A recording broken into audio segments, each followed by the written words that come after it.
Nintendo finally dropped their first Nintendo Direct in over a year, and it's definitely exciting. Now, I wouldn't usually make a video about something like this, but I haven't posted in forever, and I feel like this would be an appropriate thing to discuss on a channel like mine. Keep in mind that I don't play a lot of indie games, and therefore can't have an opinion on most of these titles, but I will be addressing a handful of news presented. Okay, let's get into the Direct. The very first thing we were shown was a new Smash Fighter from the Xenoblade series.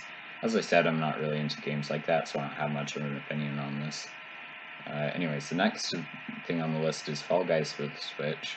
I never got the chance to play it on one of the original platforms, so I think it'd be interesting to see how fun the game is. I'm somewhat concerned as to how the internet will respond to this, especially because the game's popularity declined severely shortly after its release.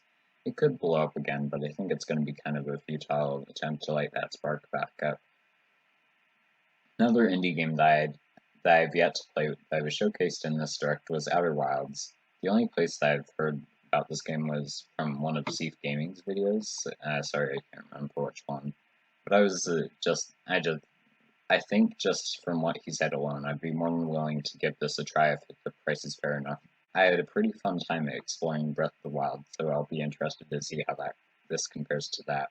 The next few presentations were just Japanese games that I don't really care about, so I'll skip on ahead to Legend of Mana.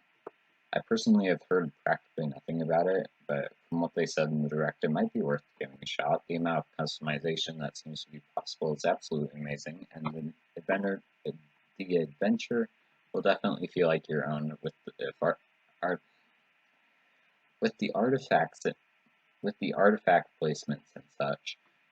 The newly arranged music also sounds great, so that's a plus as well. Skipping past a few more games I don't care about, we have Mario Golf Super Rush. When it first popped up on the screen, I was pretty disappointed. Come on, how fun can golf be? Yeah, apparently Nintendo delivered and came up with some pretty cool online modes to try out.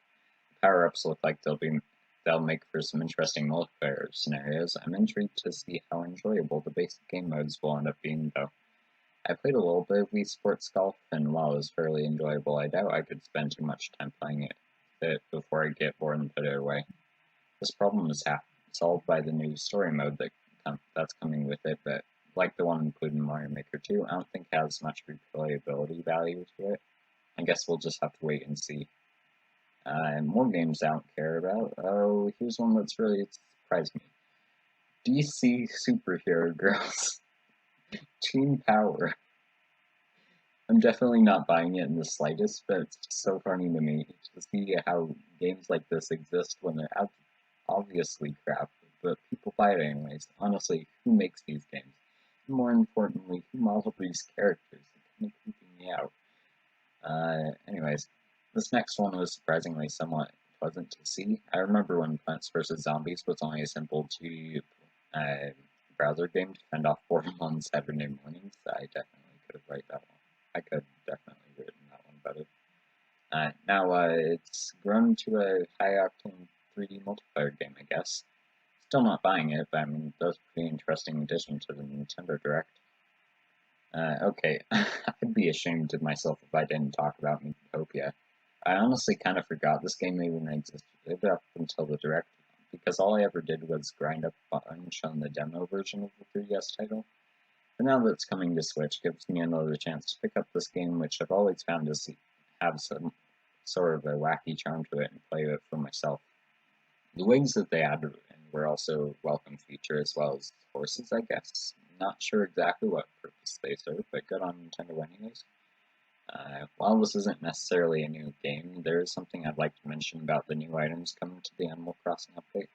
I found the Mario-themed items to be especially nice looking, but my main point of attention has to be the warp pipes. These would be so gosh darn useful on my island to make the trips from going to my house to Nook's Cranny so much easier.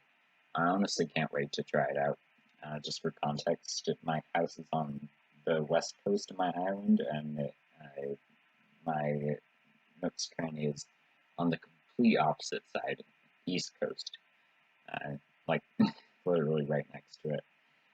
Um, anyways, it's a real shame that I don't have much to say about the indie games after that. Anyways, Next is the expansion pass to Hyrule Warriors Age of Calamity. I'm fairly apathetic towards this topic because I don't own the game myself, but it sounds like an interesting addition to what sounds like an already enjoyable game.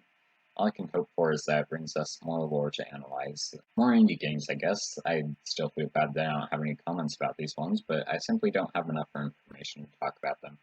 Going on with the whole Zelda thing, Aonuma came in out of nowhere to update us on Breath of the Wild sequel. Yeah, apparently there isn't much news other than everything's going well.